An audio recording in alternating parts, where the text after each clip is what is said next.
Hello বন্ধুরা, শুভ দুপুর। এখন থেকে ব্লগটা শুরু করছি। আর কাল থেকে জানো তো এত বৃষ্টি হচ্ছে, সে মুষলধারে বৃষ্টি শুরু হয়ে গেছে। মনে হচ্ছে নিম্নচাপ নেমেছে। আজকেও নাকি বৃষ্টি হবে আর কালকেও নাকি বৃষ্টি হবে শুনেছি।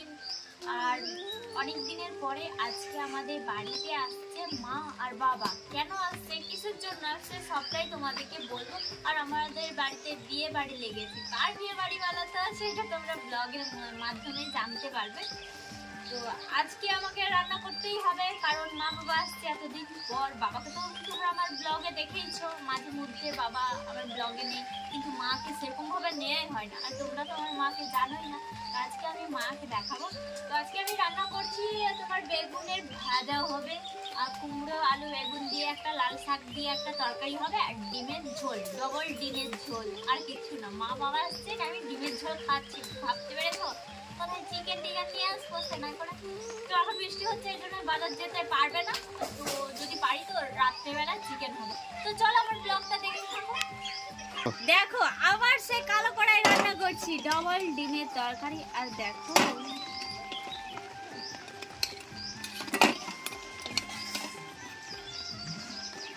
তাও অনেকটা দেরি হয়ে গেছে। এখানে আসলেই আমাদের মানে ব্রেকফাস্ট করতে করতেই 12টা বেজে যায়। কেন আমি জানি না বাবা। ডিমগুলো দেখো কালিয়া হয়ে গেছে। দেখো সম্পা কোথায় গেলে, একটু আসো, ডিমগুলো ছাড়িয়ে দিবে। আর আমি হচ্ছে তরকারিটা বসাবো আর একটু ভাজাভাজি করবো। আচ্ছা ঠিক আছে, যাচ্ছি। ডিমগুলো ছাড়া। এটা আমার তো পায়ের অবস্থা খুবই খারাপ। এখানে বসে যাও না।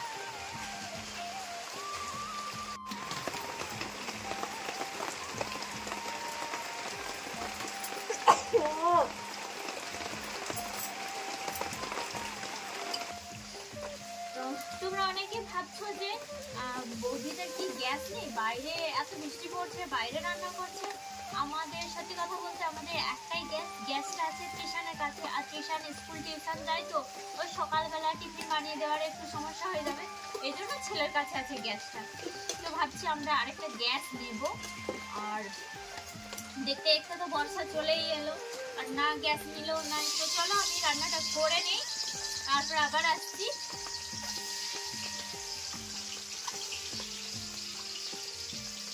তো এই যে ডিমের মশলা কষা হয়ে গেছে, আলুটা দিয়ে এবারে ভালো করে কষছে। একটু তাড়াহুড়ো করছি, এখন বৃষ্টিটা কমেছে। আর একটু পরে আবার দেখবে বৃষ্টি চলে আসবে।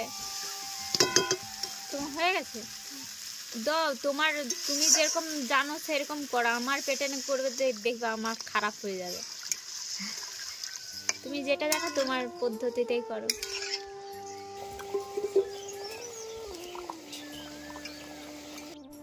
আমি হচ্ছে উঠোনটা ঝাড় দিচ্ছিলাম, আর সেই সময় মা বাবা এসে হাজির হয়েছে। আর আমি প্রথমে তো মামাকে চিনতেই পারছিলাম না, এই জন্য ভাবলাম যে কে এই লোকটা এসছে রে বাবা। তারপর দেখলাম যে ভালো করে মামা, এই জন্য আমি হাসছিলাম। তো বাবা দেখো কত সবজি এনেছে আমার জন্য। আর আমার বাবা তো চাষিবাসি, আর যখনই মেয়ের বাড়িতে আসে তখনই বাবা এটা না ওটা নিয়ে আসে আমার জন্য। তো এই প্রথমবার মামা এসছে, মা এসছে, আর বাবা তো মাঝে মধ্যে আসে। আর মামা হচ্ছে এটা কাকুর সম্বন্ধী।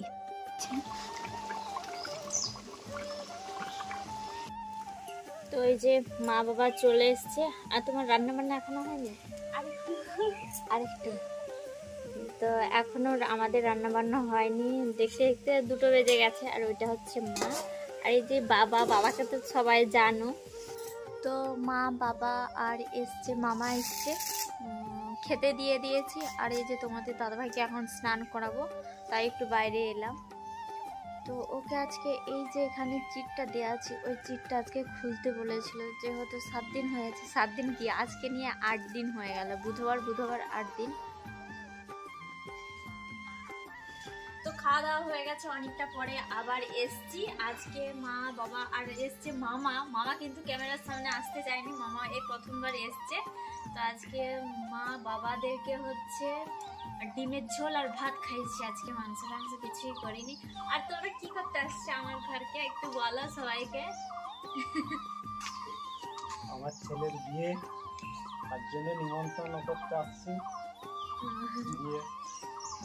কত তারিখে? বৈশাখের 5 তারিখ। তো তোমরা শুনলে আমার ভাইয়ের হচ্ছে বিয়ে, তার জন্য মা বাবা এসছে নিমন্ত্রণ করতে। তার জামাইকেও দেখা হয়ে গেল আর হচ্ছে নিমন্ত্রণ করা হয়ে গেল। তো এই জন্য এসছিল।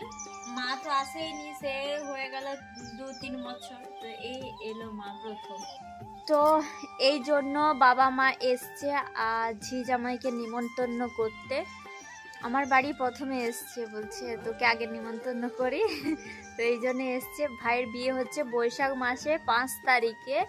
আর এটা হচ্ছে যেহেতু চৈত্র মাসে দেখতে দেখতে 6 তারিখ হয়ে গেল। তো এখন থেকে কেনাকাটা সব কিছু মানে শুরু করে দিতে হবে, হাতে বেশি সময় নেই। আর জানো তো আমাদেরকে এই মাসে আবার তোমাদের দাদাকে নিয়ে যেতে হবে ভুবনেশ্বর চেকআপে।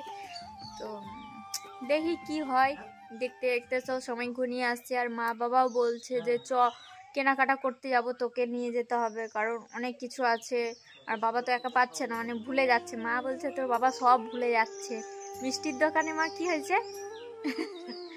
500 পিস মিষ্টির কথা বলে যে ঘরে যাই বলে 3,000 টাকা। একদম আমার মাথা, মানে বাবার মাথা একদম ঘুরে গেছে। মানে এত বড় বিয়ের চাপ, তো কোথায় কি হবে। গাজনের চাপ।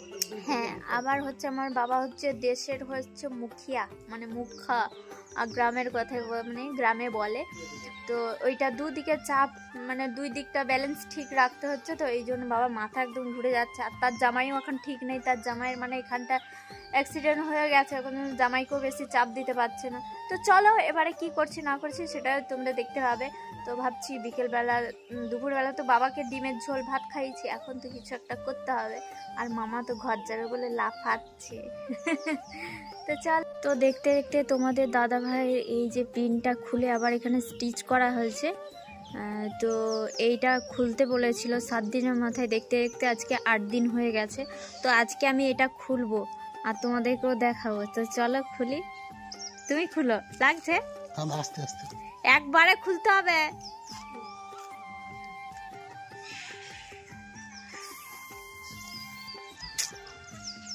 কি ডেঞ্জারাস মাগু, বাবারি কিচ্ছু নাই।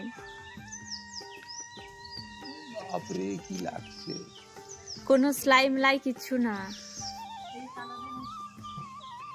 দেখতে দেখতে সন্ধে হয়ে গেছে। এখন বাজে তোমার কটা দেখি, একটু টাইমটা দেখে নিই। এখন বাজে 7:08 মতো। আর এখানে আমি ভাত বসিয়ে দিয়েছি আর সব জোগাড় যন্ত্র হয়ে গেছে রান্না করব বলে।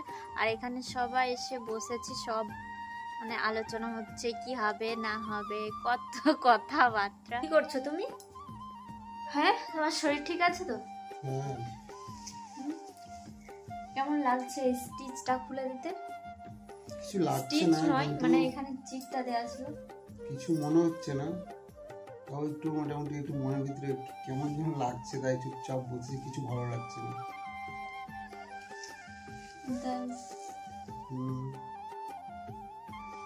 অনেকটা তোমার ভালো হয়ে গেছে কিন্তু।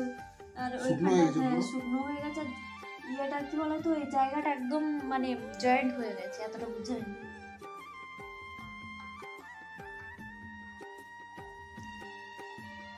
হাতটা সরা, এই এতটা বুঝাইনি। তোমার রান্না হয়ে গেছে? রান্না করছো নাকি? হ্যাঁ, ভাতটা বসিয়েছি। আর মাংস তরকারিতে তো শুধু ভাত দেওয়া যেতে পারে না, মানে একটু আলু টালু না ভাজলে। আর মা বাবা বলতে কিছু আর ভাজতে হবে না। তো সবজিটা তোমাদের সাথে শেয়ার করা হয়নি। আর বাবা আমার বাড়ি আসলে এটা ওটা নিয়ে আসে। তো কি কি সবজি এনেছে দেখো, ঝিঙ্গা, লাউ, উচ্ছে, আলু, বেগুন, বরবটি আছে, পালং আছে, খসলা শাক আছে, কুঁদরি আছে। ওই ব্যাগটাতে একদম ভর্তি উচ্ছে আছে আর ওইটাতে আলু আছে। তো এগুলোই এনেছে বাবা। তো তোমাদেরকে শেয়ার করব করে একদম মাথাতেই বেরিয়ে গেছে। আমি ভাবলাম চলো একটু শেয়ার করেই ফেলি তোমাদের সাথে। দেখেছো, দুপুরবেলা বাবাদেরকে ডিমের ঝোল ভাত খাইয়েছিলাম। আর ওরা বলছিল যে আমরা আজকে চলে যাব। অনেক জোর জবরদস্তি করার পরে আজকে রাতটা থাকবে, কালকে সকালে ওরা চলে যাবে। আর তোমাদের দাদা ভাই গিয়ে যে নিয়ে এলো চিকেন, আর সেই আবার ঘুরে ফিরে রান্না বান্না। তা এখন বেশি কিছু হবে না, মাংসের ঝোল, ভাত, রুটি, বেশ এইগুলোই। আর একটু ভাজাভাজি হবে যেহেতু কুটুম আছে, তাই না? তো চলো ভিডিওটা এখানেই শেষ করছি, দেখা হচ্ছে পরের ভিডিওতে। Tata, good night.